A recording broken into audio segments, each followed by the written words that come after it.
La conservation du pouvoir d'État, 4 défis pour le RHDP. Vous voyez notre RHDP qu'on a là. On a pris le pouvoir, on a gagné, non? On a bien travaillé, non? Tout ça, c'est bien. Mais ça ne veut pas dire que tous nos problèmes sont finis. Hein. Il y a 4 défis, il y a 4 challenges. Il faut qu'on relève ça. Si on n'arrive pas à relever ces 4 défis-là, vraiment, ça ne sera pas trop bien pour nous.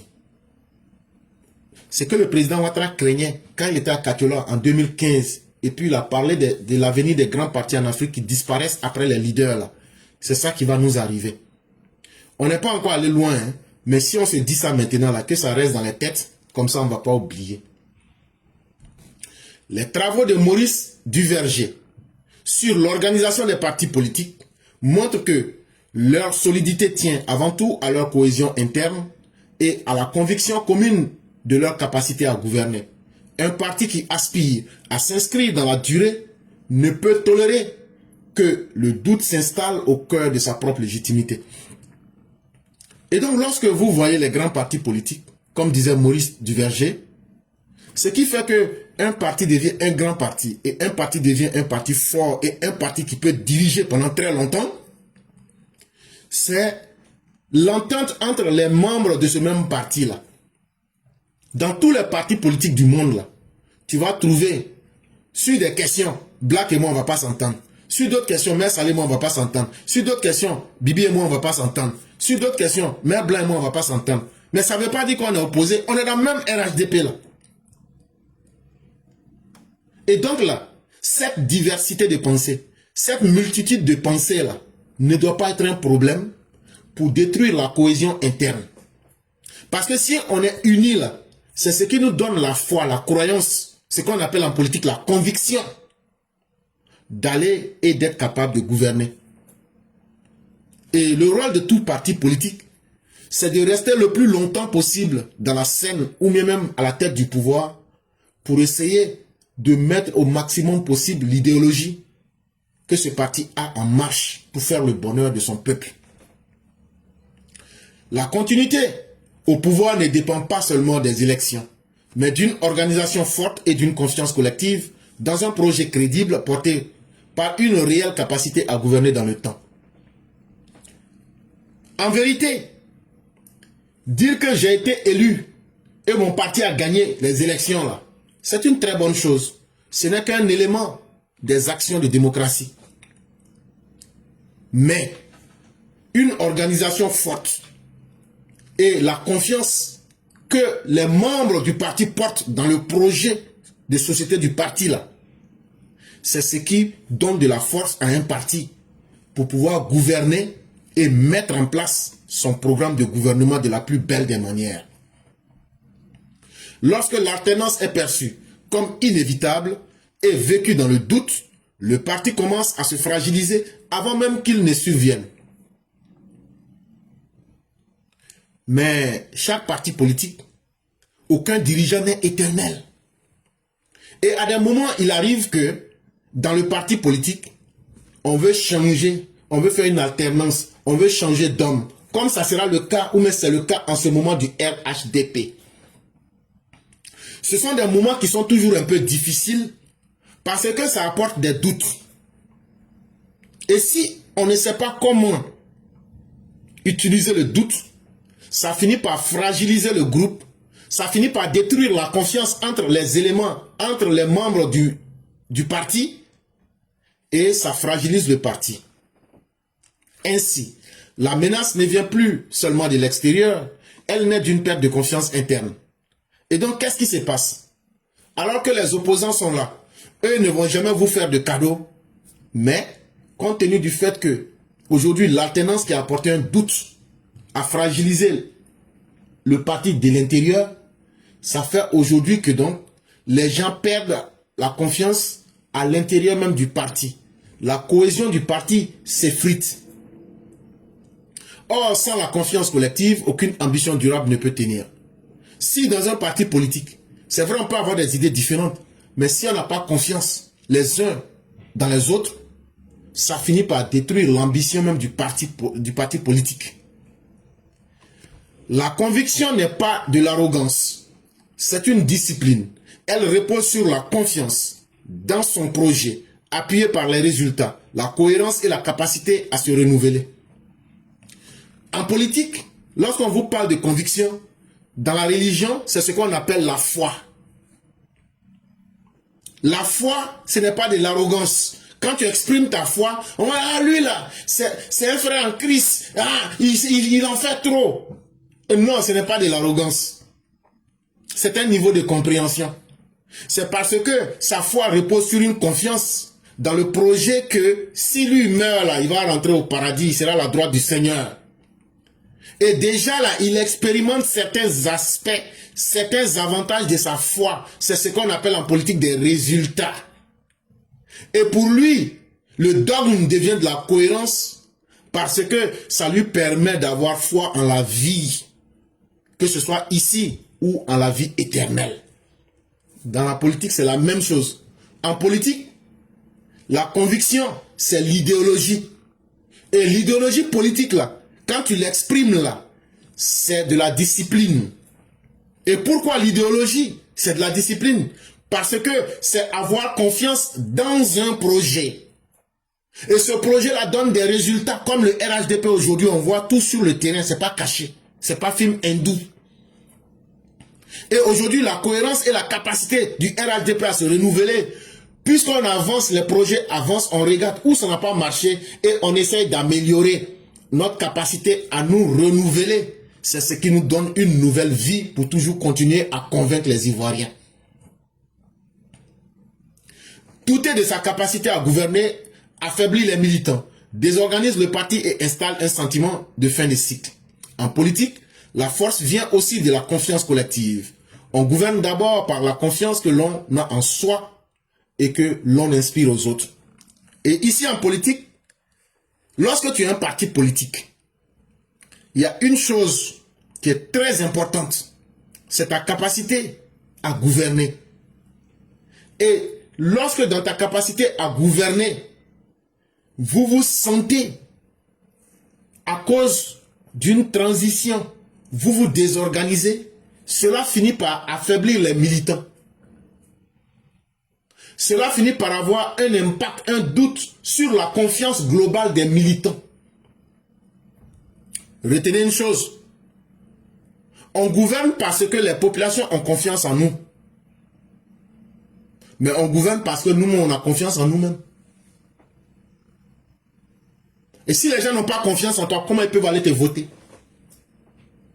Si toi-même qui veux que les gens te voient, tu n'as pas confiance en ton projet et en ta vision, comment les gens peuvent te faire confiance? Et donc, en politique, non seulement il faut bénéficier de la confiance collective, c'est-à-dire de la confiance de ceux en qui tu veux inspirer cette confiance-là, mais il faut que toi-même aussi tu aies confiance en toi-même. Et en tant que machine politique, ce n'est pas à nous de désorganiser la confiance que nous avons dans le parti. C'est très important. Et là, ce qui détruit les grands partis, en général, c'est l'illusion d'invincibilité. Le parti pense que lui, il est déjà autosuffisant. Mais c'est dans cette autosuffisance-là que les gens ne réfléchissent plus, les gens ne travaillent plus. Et le parti se fragilise de l'intérieur vers l'extérieur. L'excès de certitude peut être périlleux. Un parti qui se croit invincible cesse de fournir des efforts nécessaires. Il s'imagine que ses succès d'hier lui assurent l'avenir. Ah, nous au RHDP là, il n'y a pas quelqu'un qui a travaillé plus que nous. Au RHDP là, quand tu mets les 50 ans avant là, nous en 15 ans on a fait mieux. C'est vrai. C'est vrai, c'est bien. Mais, à force de trop dormir sur tes lauriers, tu finis par t'oublier. Tu finis par faire l'apologie de tes succès du passé. Tu finis par être dans l'autosatisfaction. Tu penses que personne ne peut faire mieux que toi. Et toi-même là, tu t'as fait sur toi-même. Et je l'ai dit et je le répète. Si le RHDP a eu un grand malheur, c'est de n'avoir pas eu une opposition intelligente pour nous permettre de toujours pouvoir nous surpasser. Et que c'était le plus grand malheur parce que ça nous créait un environnement où nous pouvions dormir sur nos lauriers. Nous pouvions nous appuyer sur les succès des 15 dernières années pour dire que nous n'avons plus de défis à relever par rapport à l'avenir. Mais Dieu merci, nous avons un chef qui est éclairé, un chef qui est un Pygmalion, qui réfléchit toujours par anticipation. Et donc, si tu tombes dans l'autosatisfaction, dans l'illusion que tu es invincible, tu vas remplacer le travail par la routine. Ah non, on a déjà fait ça, donc ça va, on fait les mêmes choses. Tu vas remplacer l'écoute par l'arrogance. Ah ben ça suffit, hein, on a déjà fait 15 ans. Mais qu'est-ce qu'on n'a pas vu ici? Et déjà, vous connaissez quoi? Et nous qui avons fait 15 ans, nous sommes les plus aguerris et nous savons déjà de quoi il est question. Et donc vous n'avez rien à nous dire. C'est ça l'arrogance. On n'écoute plus.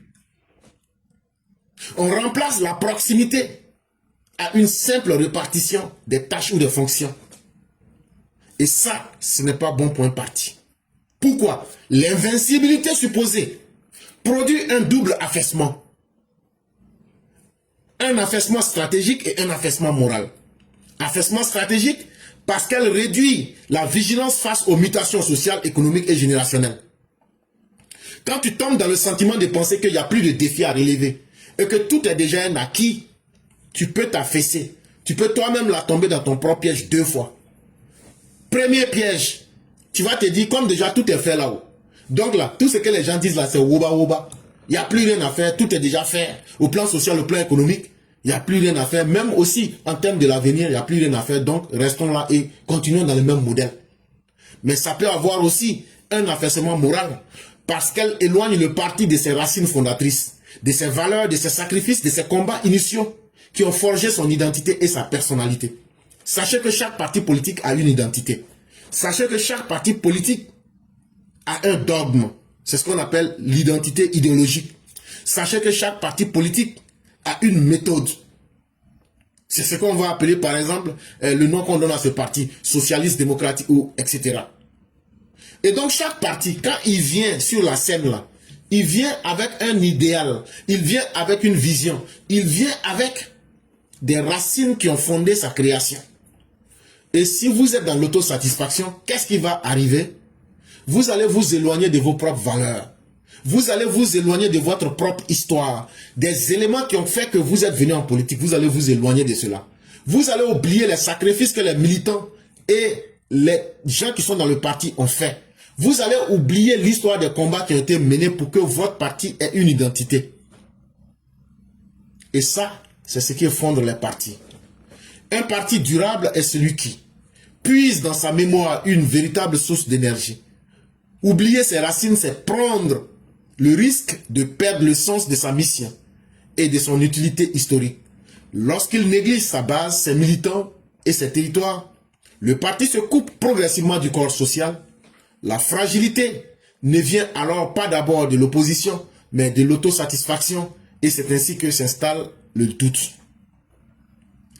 Et donc, le RHDP, pour ne pas être dans le cas des partis qui sont tombés dans l'autosuffisance et qui se sont détruits, le RHDP ne doit pas oublier sa propre histoire. Le RHDP doit tenir compte du sens de sa mission et de son utilité historique en Côte d'Ivoire en ne négligeant pas les militants. Nous les militants, on ne comprend pas français là, ne nous négligez pas. Ne vous fatiguez pas à aller conquérir de nouveaux territoires. Parce que plus on va agrandir le corps social, plus on va agrandir notre terrain d'action, c'est ce qui va nous donner de la force. Parce que si tu perds tes militants, tu perds ce qui est à l'intérieur de toi-même, tu ne fais que faciliter le travail de l'opposition. Et ça, c'est l'autosatisfaction qui fait ça. Et c'est ça aussi qui commence, c'est là que commence le doute à l'intérieur même d'un parti politique. La dialectique du doute entre paralysie et exigence. Il existe 2 formes de doute. Le premier est négatif et le second est porteur d'une dynamique positive. Est-ce que douter là c'est mauvais? Ah, c'est ça aussi. On a dit que le doute de façon globale n'est pas une bonne chose, mais est-ce qu'il n'y a pas différents types de doutes, surtout quand on est sur le terrain politique? Ça aussi il faut expliquer.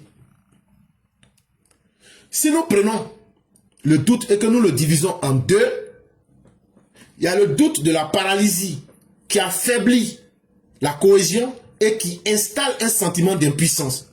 Il s'agit comme une annonce anticipée de l'échec, transformant la prudence en résignation. Lorsqu'il s'installe, il prépare la défaite plus qu'il ne la prévient. Ici, le premier doute qui est négatif, qui n'est pas bon, c'est le doute qui vous amène à ne plus prendre des décisions, à ne plus prendre d'action. Et on dit que Alassane Ouattara ne sera plus là-haut. Donc, qu'est-ce qu'on doit faire? Ah, faut pas, on va faire quelque chose on n'a qu'à laisser ça comme ça, sinon les opposants vont parler et si on fait ça là, si on choisit telle personne là, ah, les gens vont dire que ce n'est pas bien, hein. Ah, si on fait ça là, est-ce que ça sera pas, les gens vont pas mal percevoir ça? Qu'est-ce qui va se passer? Il faut qu'on soit prudent, hein. Et donc, tellement on sera prudent là, tellement on doute là, faut pas, on va faire quelque chose, on n'a qu'à laisser les choses comme ça. Ça là, c'est ce qu'on appelle de la paralysie par la prudence qui devient de la résignation. Et lorsque toi-même tu n'es plus capable de prendre des décisions parce que tu as peur, le doute qui est dans ta tête là, te fait poser 1001 questions. Et toi-même, tu te dis donc attends, je vais être prudent. Tu es en train de préparer ton échec par anticipation. Aussi simple que cela. Et ce doute-là, il est très dangereux et il est mauvais. Parce que ça vient montrer ton impuissance. Ça vient montrer que tu n'es plus en capacité. Par contre, le second doute est une dynamique positive. Il ne conteste pas la capacité à gouverner, mais souligne qu'aucun parti n'est éternel par essence. Il invite à la remise en question, à l'amélioration continue et à l'innovation. Ce doute constructif nourrit la vigilance, prévient l'immobilisme et entretient une culture de performance, ainsi qu'une proximité constante avec la réalité. Le deuxième doute, qui est un doute bénéfique, qui est un doute positif, qui est dans une dynamique de positivité, ce doute-là vous dit, ah, RHDP là, on a beaucoup fait des, ah, c'est bien, ah, Alassane Ouattara ne sera plus là-haut, ah, ça aussi c'est vrai, hein. Ah, comment on va faire maintenant? Ah, attends, hein, c'est pas mieux, on va chercher à améliorer ce qui est là. C'est pas mieux, nous-mêmes on va aller vers les populations pour montrer ce qu'on est capable de faire. C'est pas mieux, on va être vigilant et écouter les populations et leur dire qu'est-ce qui est bien pour nous. C'est pas mieux de quitter dans notre immobilisme. C'est pas mieux de quitter et d'imposer la culture de la performance pour dire voilà ce que tu as fait, voilà ça. Juger les gens en fonction de leur performance. Juger les gens en fonction de leur rapport de proximité à la réalité. La réalité, si ce sont les populations. Si nous nous inscrivons dans ce doute dynamique, positif, que nous nous disons, on a travaillé, c'est bien, mais on peut faire encore mieux. On peut encore donner des résultats qui vont impressionner les Ivoiriens. Vous allez voir que les Ivoiriens qui vont bénéficier là, vont changer de mentalité.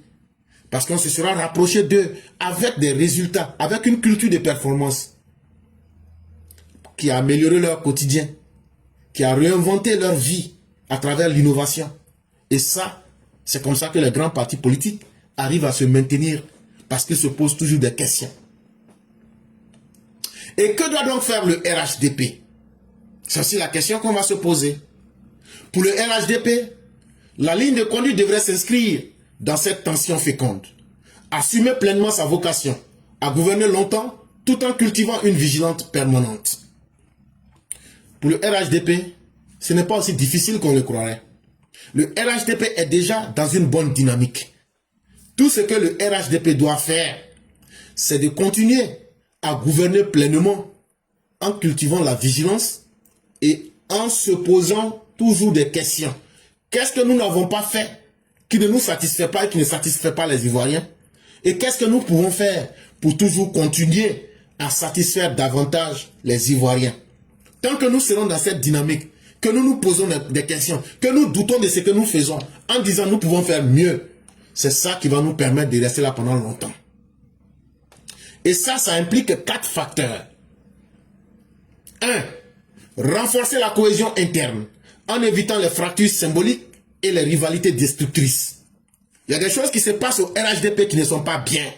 Ah, Adama Bittogo, on dit qu'ils l'ont kidnappé. C'est pas bon. C'est un journal du RHDP qui a fait ça. C'est fait exprès pour diviser les militants. Vous pensez qu'on est bête? Vous pensez qu'on n'a pas compris? Vous voulez détruire la cohésion interne du RHDP. Vous voulez créer des rivalités, des destructions dans le RHDP. Alors là, le RHDP en tant que parti politique doit mettre fin à cela. Si on ne peut pas renforcer la cohésion en interne, c'est que nous ouvrons la voie à l'opposition. Et si nous ouvrons la voie à l'opposition, nous nous sacrifions. Et ça, il faut l'arrêter. Ça peut paraître anodin, mais je le dis et je persiste et j'insiste. Il faut que de tels agissements, ce soit la première et la dernière fois. Même les opposants politiques ne sont pas kidnappés en Côte d'Ivoire. Cette information n'est pas venue de l'opposition. Et il est temps qu'on y mette fin. Tout le monde est libre en Côte d'Ivoire d'avoir des ambitions. Tout le monde est libre d'être un citoyen libre. Mais ne fragilisons pas le parti politique de l'intérieur. Il faudra que le RHDP relève ce défi. 2. Il faudra que le RHDP valorise la mémoire et les fondamentaux idéologiques afin que la croissance organisationnelle ne dilue pas l'identité et la fierté d'appartenance. Nous, les gens du RDR que vous nous voyez en cacar, sachez que nous là, nous sommes la mémoire et nous sommes l'identité idéologique du parti. Votre RDR, RHDP là, regardez les choses et dites-vous la vérité. Valorisez les militants. Valorisez ceux qui ont combattu. Valorisez l'identité et la fierté des militants qui disent « Nous, on est RDR. On est RDR parce que nous sommes la colonne vertébrale du RHDP. On est RDR parce que c'est par nous que ça a commencé. » Si tu n'es pas fier de d'où tu viens, tu ne seras jamais quelqu'un. Et donc là, il faut valoriser la mémoire. Il faut valoriser l'idéologie de notre organisation en valorisant ceux qui ont été les pionniers. En valorisant le militant. C'est vrai, les autres vont venir s'ajouter, mais ne valorisez pas les tourmenants plus que vos militants. Le RHDP doit relever ce défi. Le troisième défi que le RHDP doit relever, maintenir une culture du travail et du résultat. C'est la seule véritable source de légitimité durable. Quand on est un parti politique là, à la fin de la journée là, le peuple ne se pose pas beaucoup de questions. Est-ce qu'il y a eu kabato sur ma table? Est-ce que j'ai mon foutou? Est-ce que j'ai eu ma sauce tchétcha? Est-ce que j'ai eu mon foufou? Est-ce que mon zégré là, j'ai bien mangé? Est-ce que mon enfant il est allé à l'école? Est-ce que ma femme a bien accouché? Est-ce que je vis en paix? Voilà ce dont le peuple a besoin. On n'a pas besoin de beaucoup, mais on ne va pas aussi s'amuser avec le peu qu'on a. Est-ce que j'ai goudron? Est-ce que ma région a le développement? Donc, le devoir de résultat, comme disait Bentham. Ici, un parti politique doit s'inscrire dans l'utilitarisme. Doit s'inscrire en jugeant les faits par l'utilité qu'il procure. On ne doit pas écouter réconciliation. Si on ne se réconcilie pas là, et le pays va tomber. On s'en fout que le pays parte en enfer. Si votre réconciliation doit nous permettre de patiner pour vous donner un temps, pour que vous veniez encore à nous planter le couteau en 2030, on chie sur votre réconciliation de merde. Si des escrocs doivent aller voir le parti, le PPACI, doivent aller voir l'église catholique pour escroquer moralement la population, nous allons crier au fort pour dire non à l'escroquerie au nom de Dieu. Si des chefs de village se lèvent pour venir demander pardon pour que les criminels aient une porte de sortie, nous allons dire non, ça n'apportera aucun résultat positif dans notre société. On juge toute action par l'utilité.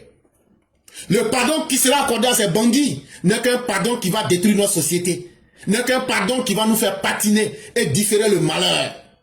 Or, un parti politique ne se donne pas pour vocation de faire la culture du désordre. Un parti politique ne pardonne pas pour faire plaisir à un camp, mais un parti politique gouverne pour qu'on le juge sur ses résultats. Quand vous étiez là, est-ce que vous avez fait ce que vous auriez dû faire? Et donc, on doit maintenir la culture du travail et du résultat. C'est la seule légitimité qui est durable et c'est la seule légitimité qui est vérifiable. Et c'est de cela que le peuple et le monde entier se souviendront. Le peuple et le monde ne se souviendront pas qu'il y a eu un dialogue politique qui a donné l'amnistie à Gbagbo, qui a donné, pardon, la grâce à Gbagbo, qui a donné l'amnistie à Simone. Ça n'intéresse personne, ça n'a aucun avantage sur les Ivoiriens. Et ça suffit. Mais le monde entier se souviendra qu'Alassane Ouattara a construit des ponts. Le monde entier se souviendra et les Ivoiriens, même s'ils n'aiment pas les ponts, les routes, l'eau et ce qui a été fait, ils vont aller se soigner dans les hôpitaux d'Alassane Ouattara, qu'ils le veuillent ou pas.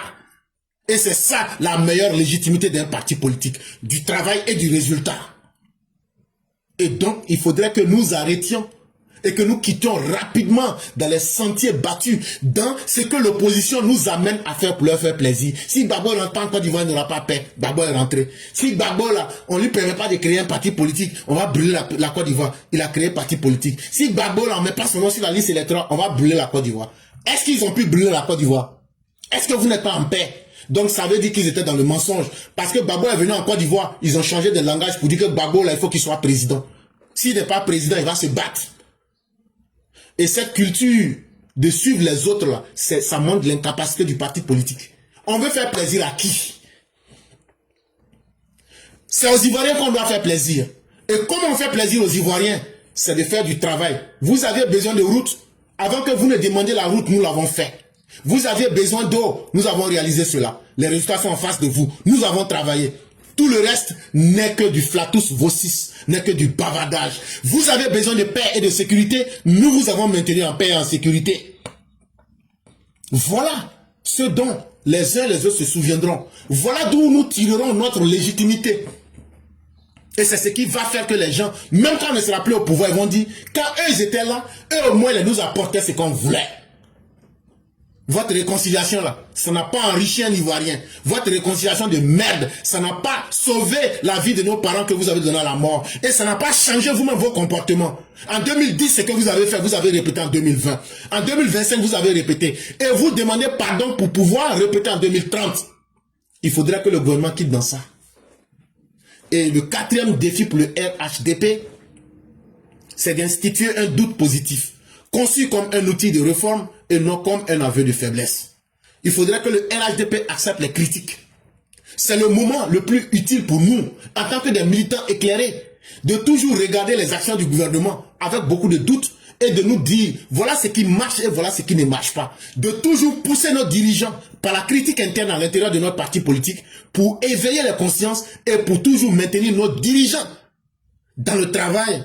Et en leur disant, on ne va pas vous permettre de vous reposer. On ne va pas vous permettre de dormir. On ne va pas vous permettre de vous affaiblir parce qu'il n'y a plus rien à faire. On ne va pas vous permettre, comme c'est déjà le mandat de la fin d'Alassane Ouattara, là, on ne sait pas comment ça va se passer. Nous savons comment les choses vont se passer. Et les choses vont se passer très bien, chers Ivoiriens. Et donc, ne soyez pas pris par un doute néfaste, par un doute toxique. L'après Ouattara n'est pas la fin du monde. L'après Ouattara existera comme le monde a toujours existé et le monde continuera de fonctionner. Mais est-ce que nous nous mettons en posture de remplir le rôle que chacun doit jouer? Et si chacun joue pleinement et bien son rôle, au lieu de rester dans des aveux de faiblesse, au lieu de rester à s'apitoyer sur le destin, c'est maintenant qu'il faut travailler et qu'il faut maintenant se former et qu'il faut occuper de l'espace et pour continuer. Enfin, un parti soudé, sûr de sa valeur mais conscient de ses limites, peut gagner sans arrogance et avancer sans crainte. La longévité n'est ni un droit acquis, ni un hasard. Elle dépend du travail collectif, de la fidélité à ses racines et d'une confiance éclairée dans le choix de ses dirigeants. Et donc, comme dans toute chose sur cette terre-là, le hasard existe très peu. Le RHDP doit demeurer un parti soudé. Les ambitions individuelles et les ambitions personnelles ne doivent pas être au-dessus de l'intérêt collectif du parti et de l'intérêt collectif de la nation. Ça, il ne faudrait pas que nous l'oublions. Le RHDP doit être conscient que toute organisation humaine a des limites. Il y a des choses que nous n'avions pas réussi, comme par exemple la justice. Qu'est-ce que nous faisons pour réussir aujourd'hui? Est-ce que c'est ce que les autres diront qui doit nous intéresser? Ou bien c'est ce que nous faisons pour les Ivoiriens, pour que les Ivoiriens nous jugent qui doit nous intéresser? Agir en conformité avec ce qui devrait être n'est pas de l'arrogance. Quand quelqu'un exprime sa foi, toi qui as peu de foi, tu vas penser qu'il est arrogant. C'est que nous avons, on vous a donné le pouvoir public, on vous a donné la force publique. Faites ce que le droit vous demande. Faites les choses selon qu'elles devraient être. Sans crainte. Et attendez-vous, que vous fassiez ou que vous ne fassiez pas, vous serez jugé. Et donc pourquoi ne pas bien faire? Pourquoi ne pas faire la justice? Et pourquoi ne pas instaurer la culture de la redevabilité? Les gens diront que vous faites de l'arrogance, que vous faites de l'excès. Mais à la fin de la journée, la majorité des Ivoiriens vous appréciera pour le sens de la justice. C'est ce qui vous donnera de la longévité. Parce que la longévité au pouvoir n'est pas un droit qui est acquis. Ce n'est pas aussi un hasard. C'est une méthode. Ça dépend du travail et du travail collectif, de la fidélité. En étant fidèle à nous-mêmes, le RDA a commencé comment pour devenir aujourd'hui RHDP? Est-ce qu'on met nos militants? Est-ce qu'on valorise nos militants? Est-ce qu'aujourd'hui, on fait des journées pour informer nos militants d'où nous venons? Est-ce qu'aujourd'hui, on nous dit, voilà d'où nous venons, la souffrance, ce que vous avez vu? Est-ce qu'aujourd'hui, les jeunes militants, nous les formons, nous leur disons la vraie vérité, la vraie histoire de la Côte d'Ivoire? Si nous ne faisons pas cela, nous n'allons pas leur inculquer la confiance éclairée dans le choix des dirigeants de l'avenir. Ils vont penser que ceux qui n'ont pas connu les escadrons de la mort, ceux qui n'ont pas connu les viols, ceux qui n'ont pas connu les charniers, ceux qui n'ont pas connu l'assassinat de Guy Robert, ceux qui n'ont pas connu le 19 septembre 2002, ceux qui n'ont pas connu Laurent Gbagbo, vous diront, mais nous, quand nous sommes nés en 90, tout allait au mieux. Donc, de quoi est-ce que vous nous parlez? Comme de la manière dont on a dit à nos parents, mais votre histoire d'indépendance là, nous on n'était pas là-bas. Donc là, vous êtes collés au fouet là, nous on s'en fout de fouet. Aujourd'hui, ce que nous on voit là, c'est Gbagbo. Gbagbo là, nous on pense qu'il est bien. Et donc là, on va le suivre pour voir ce qu'il peut apporter. Jusqu'à ce que lui aussi vienne nous montrer qu'il aurait été la plus grosse déception et qu'il aurait été une arnaque pour les Ivoiriens. Et donc, chers Ivoiriens, voilà un peu ce que nous pourrions dire aujourd'hui au RHDP en termes d'avenir, pour que le parti, si cela peut aider, cela puisse aider ce parti-là à devenir un parti plus grand, un parti plus structuré. Professeur, merci beaucoup d'être revenu sur cette histoire de la survie du RHDP. Et c'est très important. 2030, c'est maintenant. 2030, là. On dit quand tu veux bâtir une maison, là, tu commences à faire un peu, jusqu'à ce que tu termines la maison. Donc, l'entretien de la maison, là, ça dépend du propriétaire. Il faut entretenir les militants et sympathisants du RHDP. Il faut entretenir le mouvement qui a mobilisé et motivé le RHDP à rester fort en 2025. Et ça se fait dès maintenant. Ne négligez pas nos communicants, ne négligez pas nos sympathisants.